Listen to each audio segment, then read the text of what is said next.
Yo MK Team, c'est Ilyes, on se retrouve aujourd'hui pour une nouvelle vidéo. Je vais vous parler de ce qui sera probablement le combat de l'année entre Khabib et Tony Ferguson. Historique entre les deux hommes, forces et caractéristiques propres de chacun d'eux. Je vais vous expliquer en détail tout ce que vous devez savoir sur ce duel de très haut niveau. Et puis en fin de vidéo, je vais me mouiller et vous donner mon propre pronostic. Juste avant, il m'est impossible de ne pas revenir sur la situation dramatique que l'on traverse actuellement avec la pandémie de coronavirus. Les principaux championnats de football sont suspendus, la NBA est totalement à l'arrêt et de nombreux événements sportifs en tout genre n'auront finalement pas lieu. Et c'est malheureusement pareil pour les sports de combat. Alors on peut parler notamment du Bellator 241 qui a été tout simplement annulé, l'UFC Brasilia qui s'est déroulé à huis clos, et puis si on s'en tient uniquement à l'UFC, je rappelle aussi que les événements qui étaient initialement prévus à Londres et à Columbus ont également été annulés. En ce qui concerne Khabib et Tony Ferguson, c'est désormais officiel, l'UFC 249 n'aura finalement pas lieu à New York. Ce qui est rassurant, c'est que Dana White ne cesse de confirmer qu'il est déterminé à organiser l'événement, quitte à le faire à huis clos. Reste maintenant à savoir où l'UFC 249 va être délocalisé. Le père de Khabib a donné sa préférence à Dubaï, mais aucune info officielle n'a pour l'instant filtré. La situation est très volatile, je vous tiendrai donc informé sur Twitter et Instagram. Pour ceux qui ne me suivent pas encore, les liens sont dans la description. Alors c'est vrai que tous les fans de MMA ont vraiment l'impression que ce combat entre Khabib et Tony Ferguson est maudit, parce que s'il venait à être annulé une nouvelle fois, ce serait la 5e fois que le combat est avorté. Pour l'instant, heureusement, ça n'est pas le cas, mais le pire scénario reste malheureusement possible. La première fois, c'était en 2015. À l'époque, Khabib en était à 6 victoires pour ses 6 premiers combats à l'UFC. Tony Ferguson se dresse alors naturellement sur son chemin pour un potentiel titre chez les lightweights. 6 semaines avant sa tenue, le Dagestanais a été contraint de déclarer forfait pour une blessure aux côtes. Remis de sa blessure, Khabib s'est alors vu proposer d'affronter une nouvelle fois El Koukoui quelques mois plus tard. Malheureusement, cette fois-ci, c'est Tony Ferguson qui va être contraint d'annuler le combat 11 jours avant sa tenue. Un forfait logique puisqu'un médecin avait découvert du sang dans les poumons de l'Américain après une échographie. En 2017, Khabib et Tony Ferguson doivent à nouveau s'affronter pour le titre intérimaire chez les lightweights, mais encore une fois, le combat n'aura pas lieu. Le main event de l'UFC 209 est annulé à quelques jours seulement de l'événement. Le médecin du Dagestanais lui a interdit de combattre après une sèche trop extrême qui a failli lui coûter la vie. En 2018, on atteint le sommet de la blessure la plus improbable, alors que tout semble réuni pour qu'on puisse enfin assister à ce Khabib Tony Ferguson. L'Américain va se rompre les ligaments du genou. Invité à promouvoir le combat à la télé, Ferguson va trébucher sur un câble en voulant saluer quelqu'un.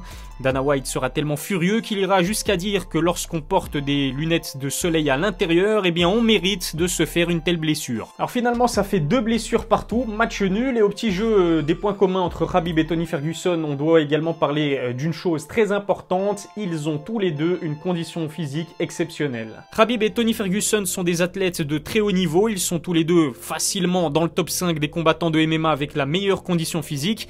Dites-moi d'ailleurs ce que vous en pensez en commentaire. Qui, selon vous, sont les meilleurs combattants en termes de condition physique? Cela peut faire l'objet d'une prochaine vidéo. Chael Sonnen en a parlé dans une vidéo. L'entraîneur de l'ex-combattant a eu la chance d'assister à un entraînement de Khabib. Il raconte l'avoir vu enchaîner 5 sparring partners en 1h30. The workout was 90 minutes. The first guy was the most talented guy, made it 20. 20 minutes in, the guy goes, I'm done. I have nothing left to offer you. Great, Khabib stays in, new guy comes in. Guy number 2 comes in for 15 minutes or so. Guy number 3 comes in for 15 minutes or so. The guy number 4. And then when it was done, Khabib was standing up and all 5 guys were laying down just from exhaustion. He didn't hurt them. It was a grappling workout. He didn't hurt these guys. He just put a pace on them. Now, we've seen Khabib do this on television. We're well aware of Khabib's pace. Chael Sonnen explique ensuite que la seule fois où il a vu un combattant faire la même chose de ses propres yeux, eh bien c'était Tony Ferguson.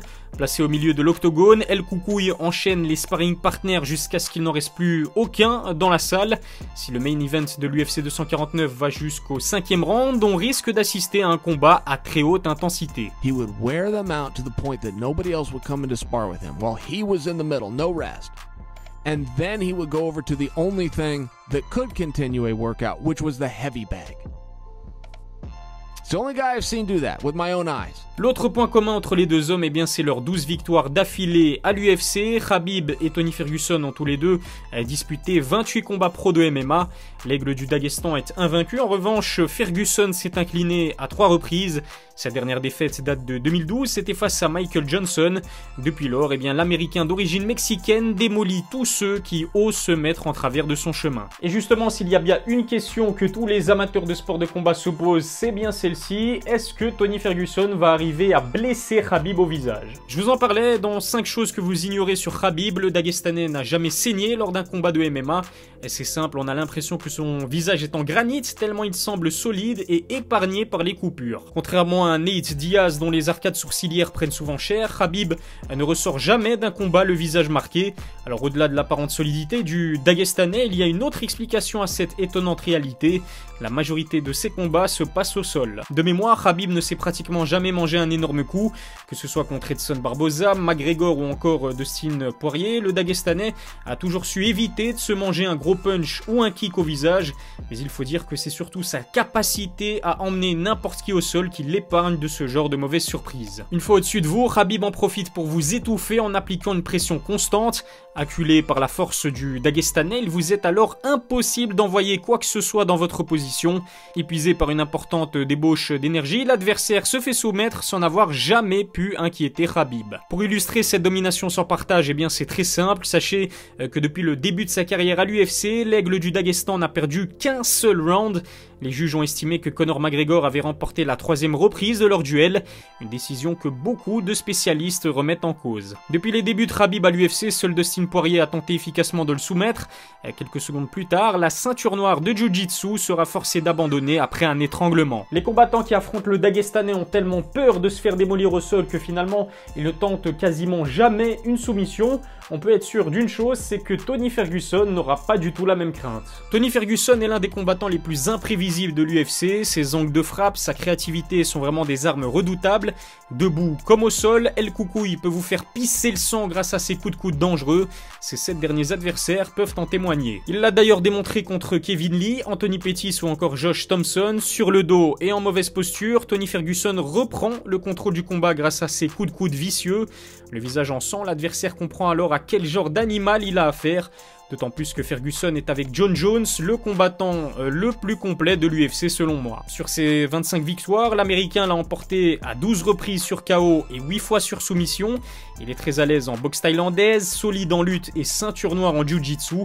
Debout comme au sol, Khabib ne sera pas à l'abri de se manger un KO, voire même une soumission. Alors c'est vrai que je vous ai parlé de Josh Thompson tout à l'heure, l'ancien combattant de MMA était d'ailleurs l'invité de Joe Rogan il y a quelques semaines. Il s'est confié sur leur combat et au-delà du talent de Ferguson, c'est une caractéristique physique qui l'a vraiment marqué. But Joe, here I want to shake my hand. His hands will go around yours probably twice. Just bricks. He's got such long fingers. That's what threw me off, honestly, when I shook his hand at the weigh-ins.